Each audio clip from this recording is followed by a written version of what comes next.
আজ 25 ডিসেম্বর 2024। আপনারা সবাই অবগত রয়েছেন মালয়েশিয়ার 31 ডিসেম্বর 2024 পর্যন্ত মালয়েশিয়ার সাধারণ ক্ষমার মেয়াদ। এর পরবর্তীতে কিন্তু কোনো ভাই অবৈধ ভাইয়েরা অতি সহজে দেশে যেতে পারবেন না, অনেক হয়রানির শিকার হইতে হইব।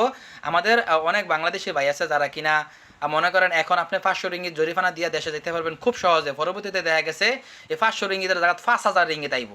ঠিক আছে, এটা আপনারা যারা অবৈধ আছেন তারা ভালো করেই চিন্তা ভাবনা করবেন। আর যদি কোনো ইমিগ্রেশন অ্যাপয়েন্টমেন্ট নিতে না পারেন তাহলে মালয়েশিয়ার 14টা ইমিগ্রেশন আছে, যে কোনো একটার ভিতরে অ্যাপয়েন্টমেন্ট নিলেই হইব। ঠিক আছে, তারপর আপনারা আর অনেকে আশায় বসে রয়েছে 2025 সালে হয়তো বা নতুন করে ভিসা লাগানোর সুযোগ দিবে। ভাই, এটা আমার বিশ্বাস দিত না, কারণ এখনও বর্তমানে মালয়েশিয়া হাজার হাজার বাংলাদেশি আছে, কাজ নাই, বৈধ কাজ নাই।